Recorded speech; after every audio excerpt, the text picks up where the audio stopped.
Ating simula ng umaga ng mga balitang dapat nating malaman sa 774 Balita Ngayon. 774 Balita Ngayon. 30 minutong pag-uulat ng mga impormasyon at mga pangyayari sa loob at labas ng bansa. 774 Balita Ngayon. Kasama ang buong pwersa ng 774 News Team. 774 Balita Ngayon. Sa himpilang pinagkakatiwalaan sa balita at serbisyo publiko. DWWW 774, your ultimate news and music radio. At ngayon, narito ang inyong mga tagapagbalita. 774 Balita Ngayon. 774 Balita Ngayon.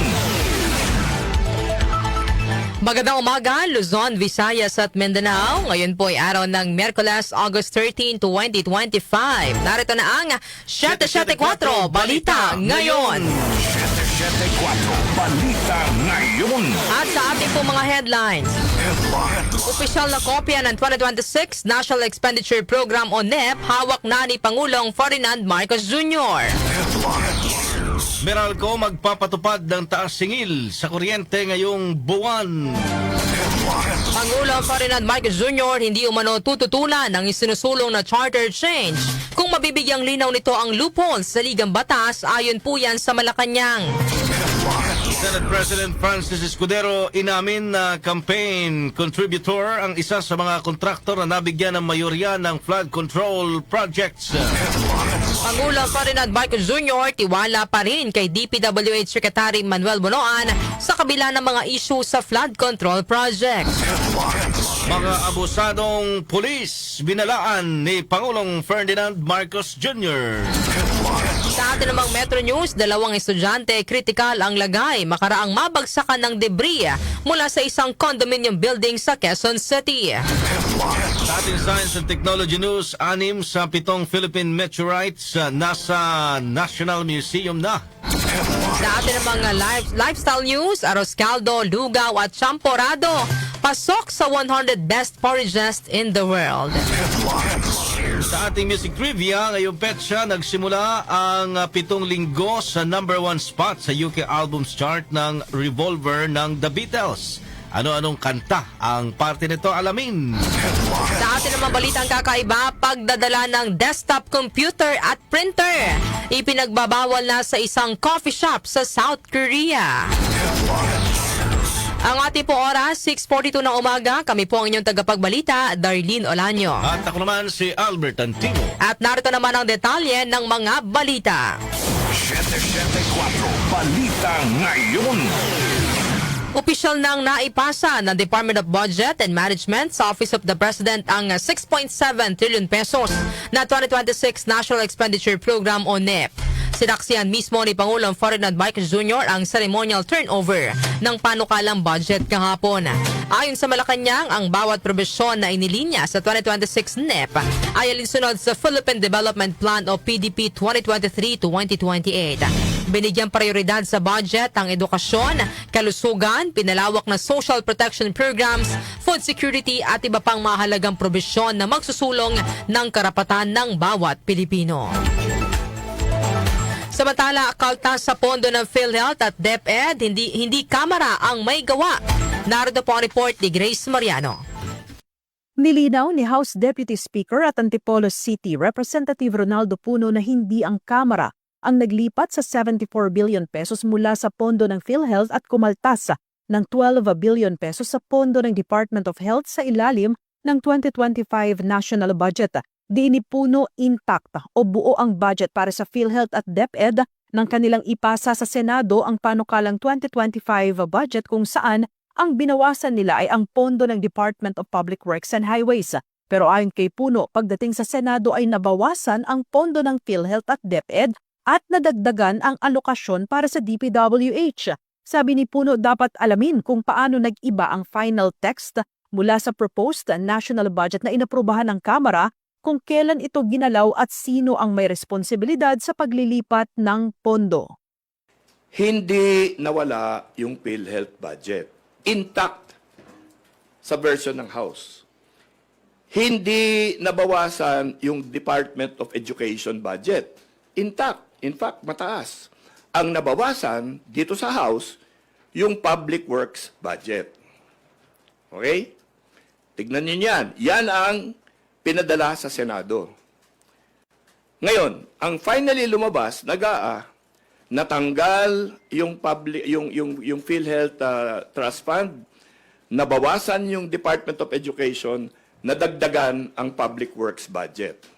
Yan po ang pahayag ni Representative Ronaldo Puno. Ito si Grace Mariano para sa DWWW 774, your ultimate music radio. Salamat, Grace Mariano. 774 Balita Ngayon. 6:45 ng umaga, magpapatupad ng taas singil sa kuryente ang Meralco ngayong buwan. Sa inilabas na abiso ng Meralco, nakasaad na sa 63 centavos kada kilowatt hour ang ipapataw nilang taas singil para sa August billing. Bunsod nito, madaragdagan ng halos 125 pesos ang singil sa kuryente naman ng mga kumukonsumo ng 200 kilowatt hour kada buwan. Ayon sa Meralco, ang taas singil sa kuryente ngayong buwan ay bunsod ng pagtaas sa generation charge na dulot naman ng pagtaas sa singil sa Independent Power Producer o IPPs at Wholesale Electricity Spot Market o WESM. 774 Balita Ngayon. Hindi umano tututulan ni Pangulong Ferdinand Marcos Jr. ang isinusulong na pag-amyenda sa 1987 Constitution sa pamamagitan ng Constitutional Convention o CONCON.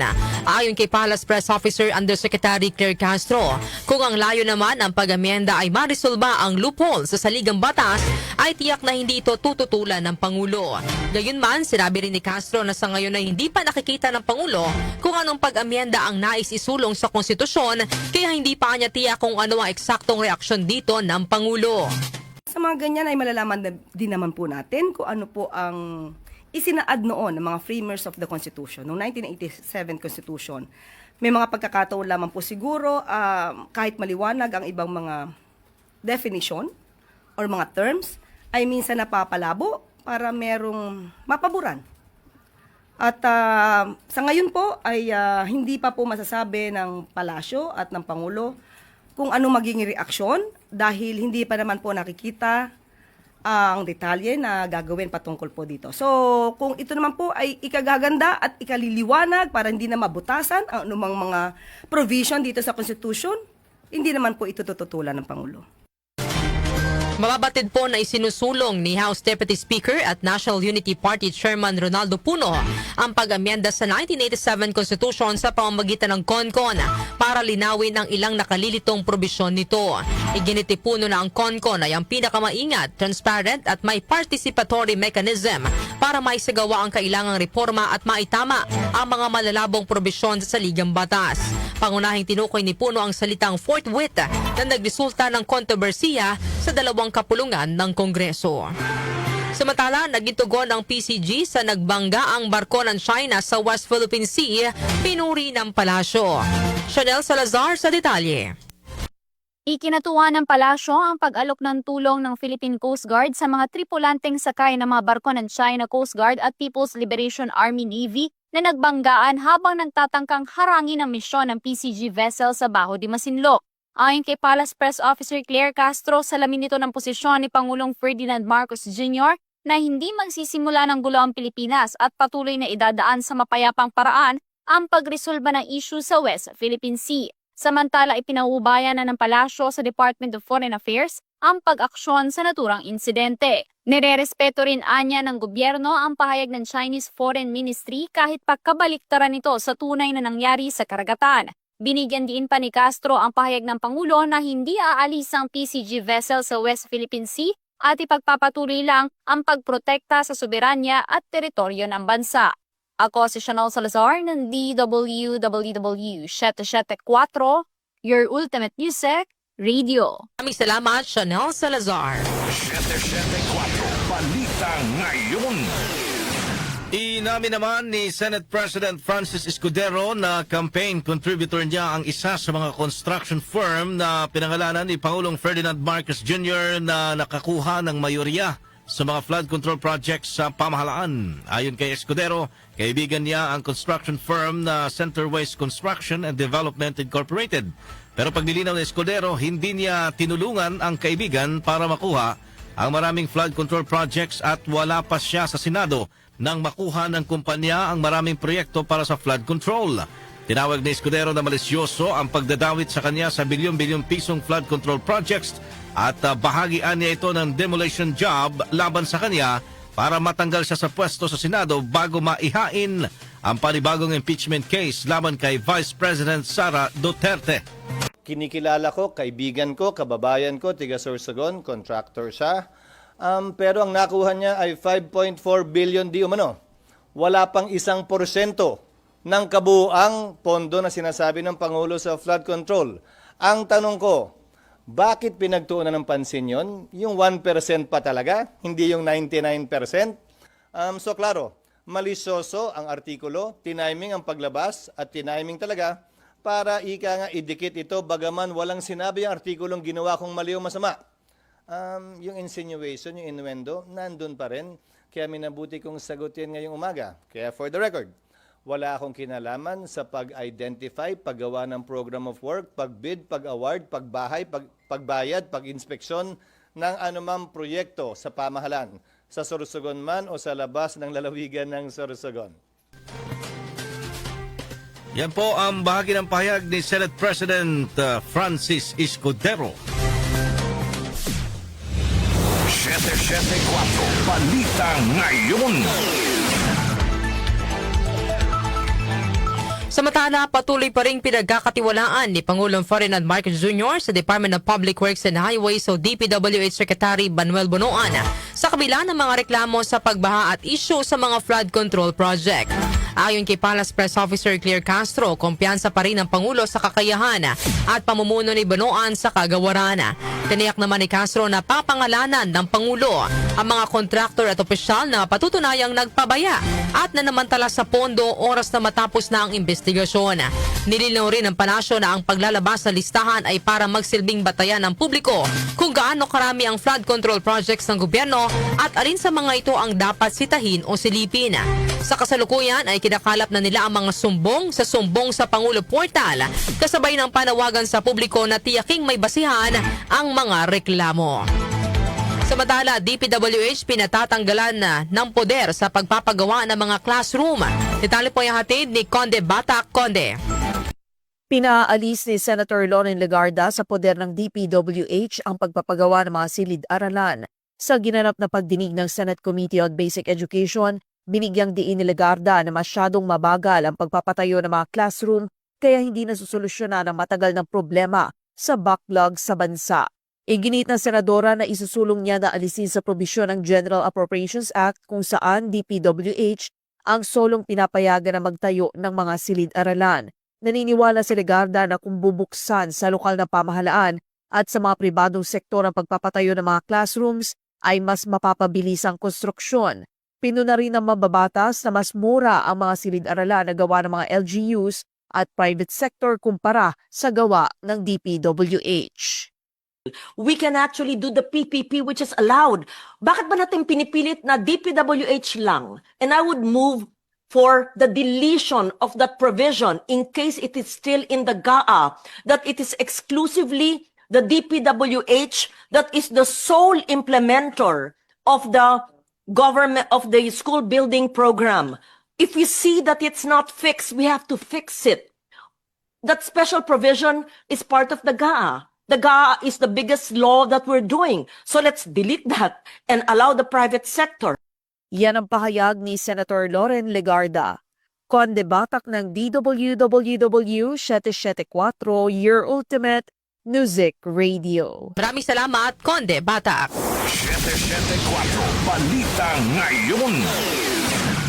Philippine Army kinilala ang kabayanihan ng 3 sundalong nasawi matapos makaengkwentro ang mga rebelde sa Mindoro. Angel Garcia sa report.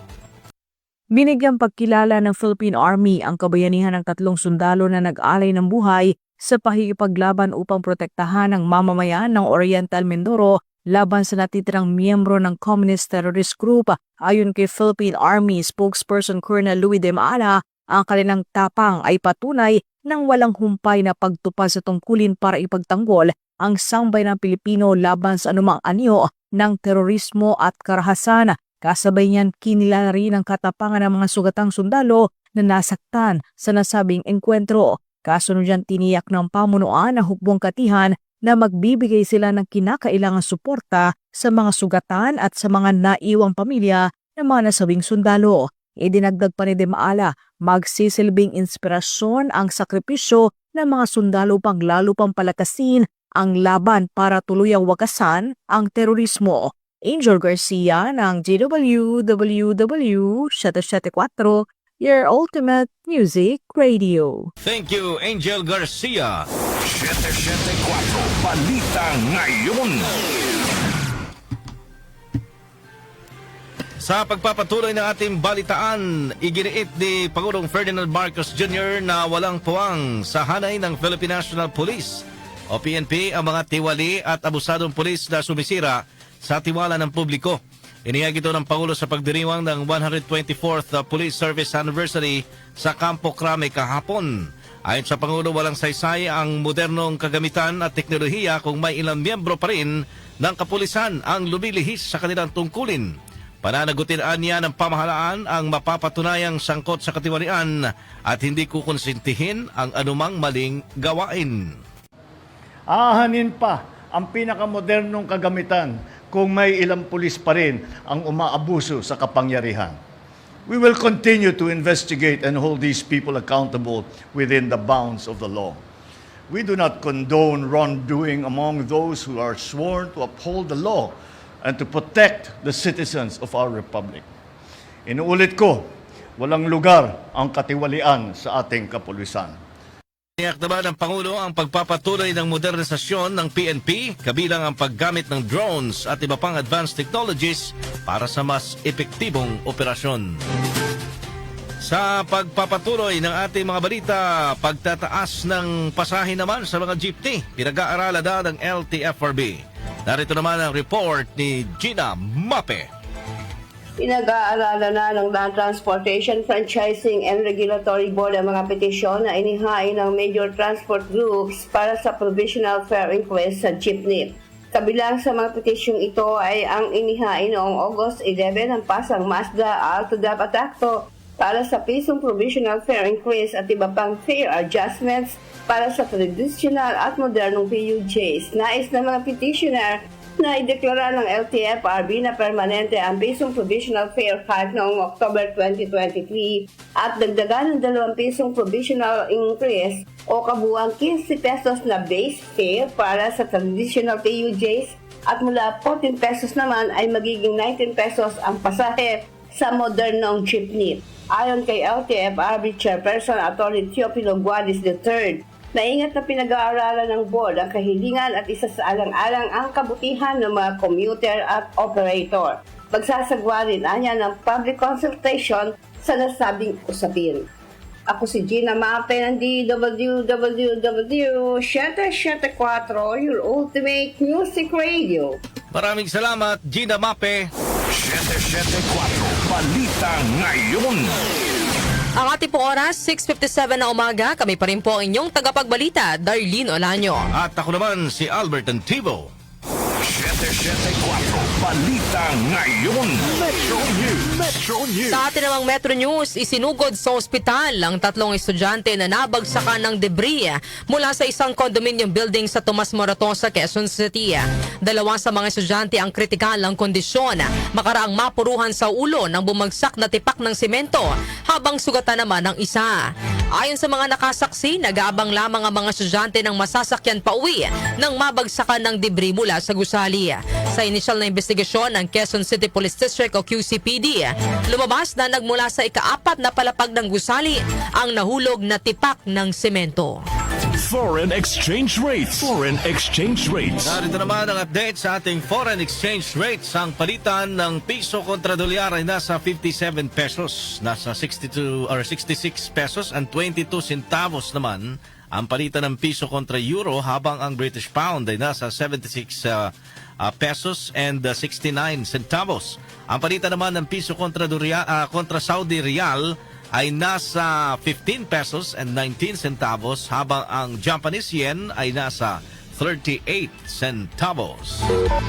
Lotto results. Lotto results.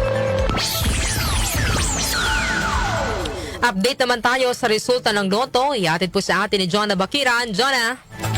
Narito na ang mga lumabas na winning combinations sa Ultra Lotto 658 na binola kagabi August 12. 14, 33, 50, 57, 22 at 39. Kung saan walang nanalo ng 339,955,661 pesos and 20 centavos na premyo.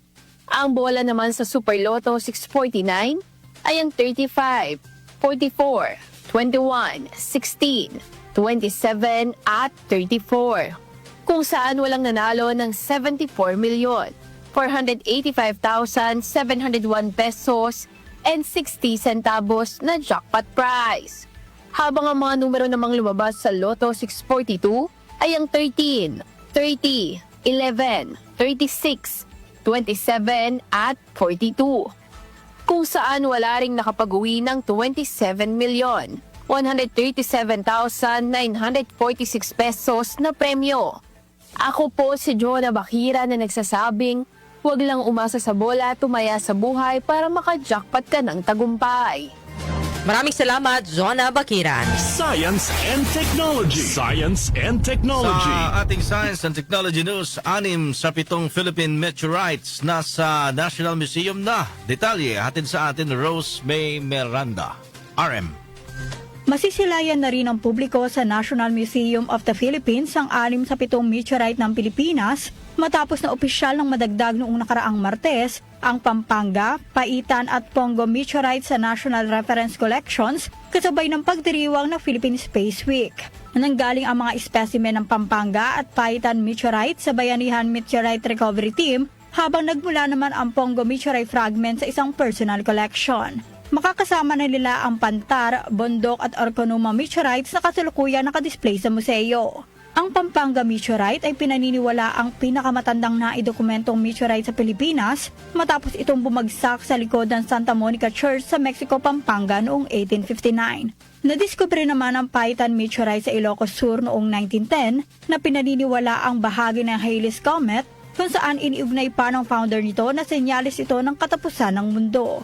Ang Pongo na pinakahuling meteorite na bumagsak sa bansa na tumama sa isang bahay ay kumpirmadong lumapag noong 2022 sa lalawigan ng Quirino na nag-iwan ng crater na kasing laki ng palad sa simento. Ang tanging meteorite ng Pilipinas na wala sa koleksyon ng National Museum ay ang Kalibo na bumagsak sa Aklan noong 1916. Manatiling may kaalaman sa agham at teknolohiya sa gitna ng pagiging moderno ng ating mundo. Ako si Rose May Miranda ng DWWW Shate 4 Ultimate Music Radio. Maraming salamat, Rose May Miranda. Lifestyle News. Lifestyle News. Sa atin namang lifestyle news, arroz caldo, lugaw at champurado pasok sa 100 best porridges in the world. Detalye po yung hatid ni Mika Fajardo. Mika? Tatlong classic Filipino porridges ang nakakuha ng global recognition matapos mapasama sa 100 best porridges in the world ng food website na Taste Atlas. Nasa ikalawang pwesto ang arroz caldo na gawa sa malagkit na kanin na sinahugan ng manok at sabaw na may luya, habang nasa ikasyam na pwesto naman ang lugaw na sinundan ng matamis at tsokolate na champurado sa ikalabing-siyam na pwesto. Nauna naman sa listahan ng food website ang bubur ayam ng Indonesia na isang chicken congee dish. Ilang beses nang itinatampok ang mga pagkain Pinoy sa Taste Atlas na inilalarawan ng sarili bilang isang encyclopedia of flavors na may catalog ng mahigit sa 10,000 pagkain na tinumin mula sa buong mundo. Ang mga rankings nito ay batay sa mga marka na ibinibigay ng mga gumagamit ng platform na kinabibilangan ng mga food expert. Ako po si Mika Fajardo ng DWWW Shate 4 Ultimate Music Radio. Maraming salamat, Mika Fajardo. Music Trivia. Music Trivia. Sa ating music trivia ngayong petsa, nagsimula ang 7 linggo sa number 1 spot sa UK Albums Chart ng Revolver ng The Beatles. Ano-anong kanta ang parte nito? Alamin natin sa music trivia ni Kenny Gacosta. Blessed Wednesday morning! Narito na ang hatid ko sa inyong music trivia. Ngayong petsa na ito, August 13 taong 1966, nagsimula ang 7 linggong pananatili sa number 1 spot sa UK Albums Chart at 3 linggo naman sa US Albums Chart ng Revolver album ng iconic English rock band na The Beatles.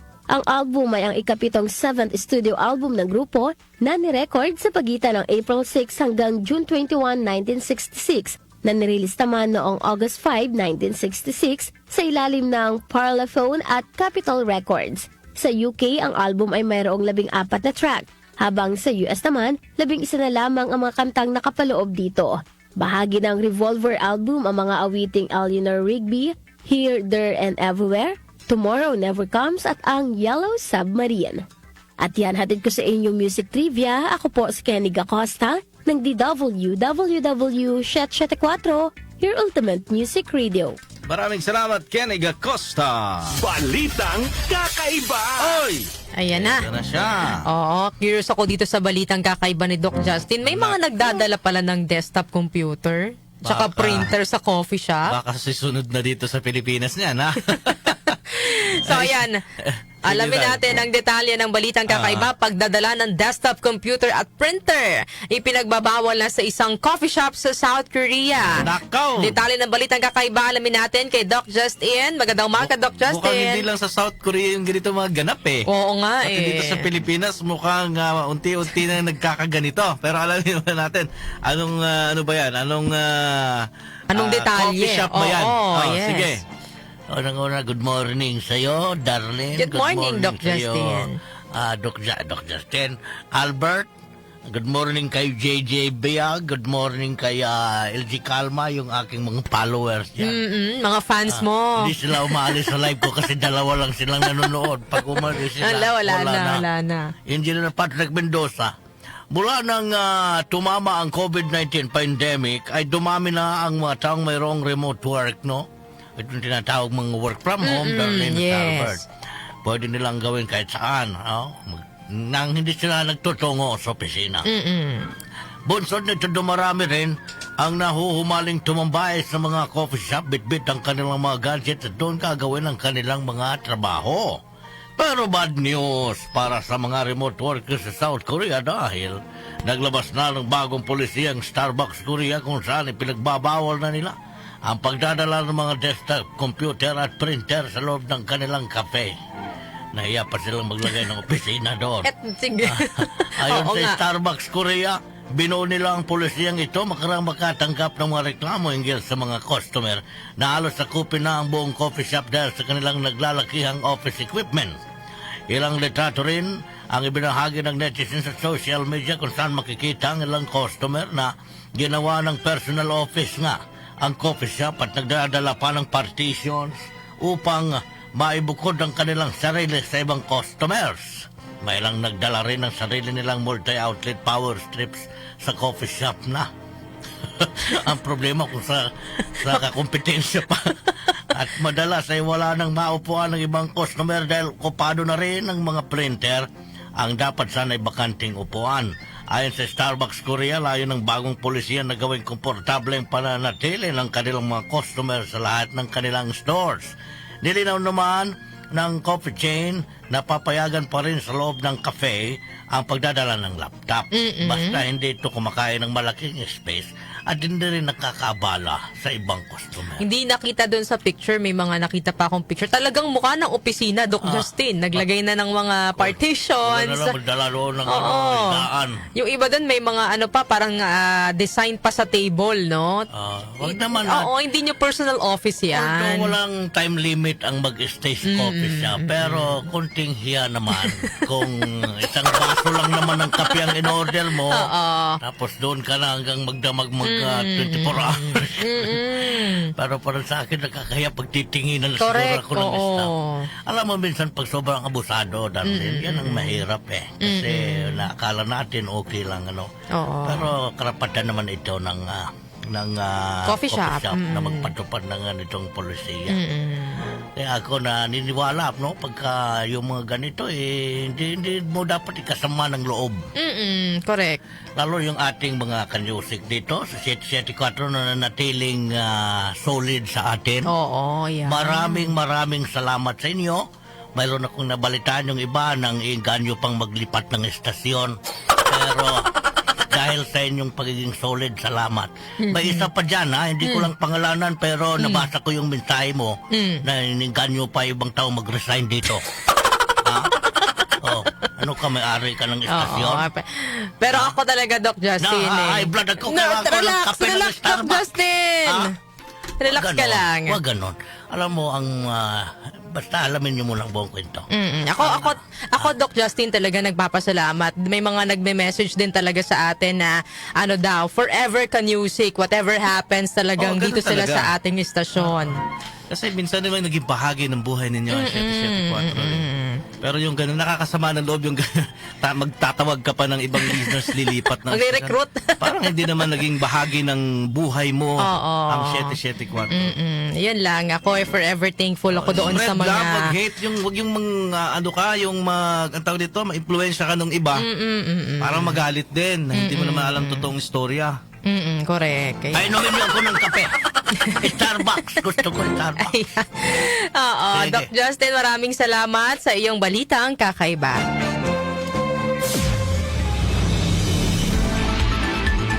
At yan po ang mga may init na balita ngayong araw ng Miyerkules, August 13, 2025. Kami po ang inyong tagapagbalita, Darlene Olanyo. At ako naman, si Albert Antivo. Napasa inyo ang 774 Balita Ngayon. 774 Balita Ngayon.